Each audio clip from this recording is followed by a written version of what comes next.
brag about them, but then after they get a certain age, we tend to let them go. They're not ready to be let go.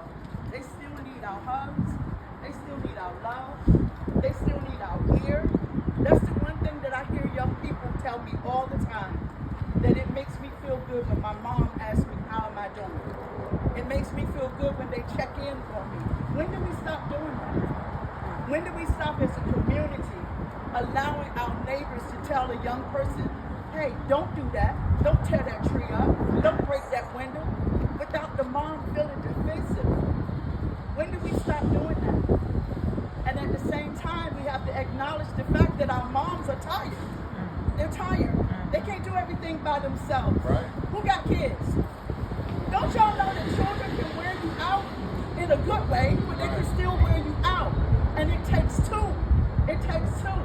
But when that's not possible, you gotta step up. If you are an uncle, you gotta step up. Right. If you're an aunt, you gotta step up. And we gotta be able to teach our children and tell our baby girls how to protect themselves so that they won't end up being a mother raising that child alone. Right. But we can't just leave it with the girls. We gotta teach our sons how to be responsible. And then if you do end up making a child, that you won't step up. We got to stop giving our babies and our families an excuse to desert each other, because we're expecting people out here to help us. But we got the power within ourselves to help ourselves. It's a change that has to happen in our mind. Come on now. That when we change our mindset as a community, as a people, and we recognize that we're more than just slaves or descendants of slaves, Come on now. that we're greater than that, that we're not just athletes, that we're greater than that. Come on now. We're not just actors, that we're greater than that. And when we see them come out there making music that's inspiring our kids to kill each other, we're not going to support that crap. Come on now. We're not going to support it because Yes. we recognize that it's real and that our children are dying and that we need our babies to be here. We need our children to be lawyers for us when we get older. We need our children to be doctors when we are older. We need them to be in government. We need them to have jobs. We need them to create opportunities, to start nonprofits, to start for-profits. We need them to be the best that they possibly can be. And most importantly, we need them to know that they have a future. Because a lot of these kids don't feel like they have anything to live for. I hear it. I used to be in the school system. And if you feel like you have nothing to live for and you have no hope, why do you care about your neighbor? Why do you care about your neighbor if you don't think you're going to make it to 18? And so our babies are telling us something. They're crying out to us. And we keep giving them adverse childhood experiences. Look it up. Divorce, domestic violence, sexual abuse, being cussed out by our moms or our dads. Our children can't handle that. They have no way to process that emotional abuse. So they grow up to be teenagers that's angry and hurt. And we have to start listening to them. And if you were one of those people that has been doing that to your child, I need you to forgive yourself first and most importantly, and know that there are programs out here that's going to give you a tool to help you be a better parent for your child, to show up, to listen, to recognize signs when they're asking you for help and you don't know it. The Family Success Center, I am the manager of the Family Success Center at Anacostia. And what we do is we work with families to strengthen families by connecting them to resources and helping them build resilience within themselves. Whether it's through our District DAS program, our Baby and Me program, and our emotional wellness. When you are hurt and you are crying and you're broken and you don't know what to do, but you don't want to tell anybody how depressed you are, there is help for you. Mama, I've been seeing you crying. There's help for you. There's an emotional wellness that we have that can help you deal with the grief that you've been dealing with. And guess what? There's nothing wrong with that. There's nothing wrong with that.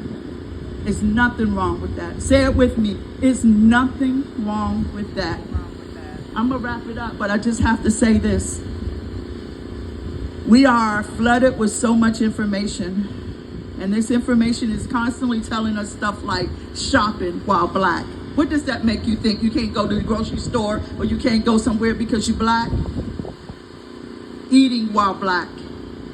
There is a thing out in social media that's making it seem like there's always an issue with us when we just try to live.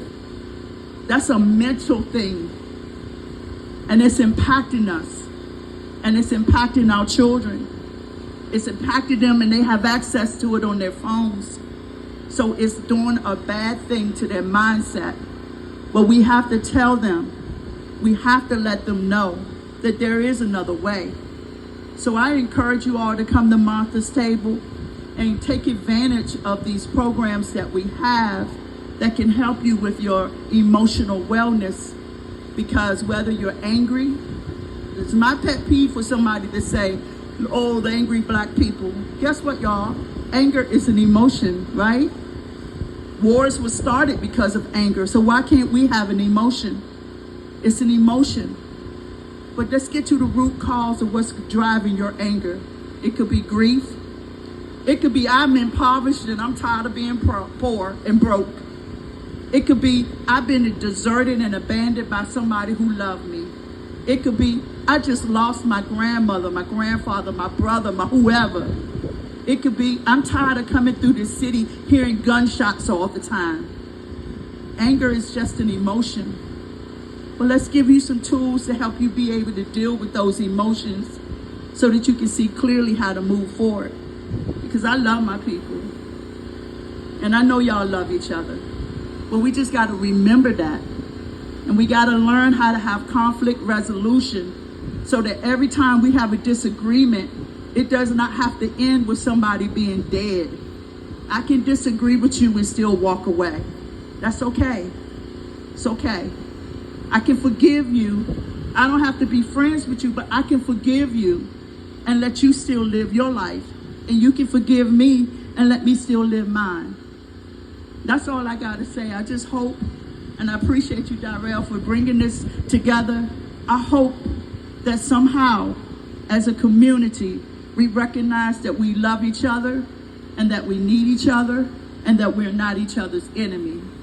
And if there are organizations and programs that you can get with to be able to help us facilitate that love, then I'm all for that. Thank you.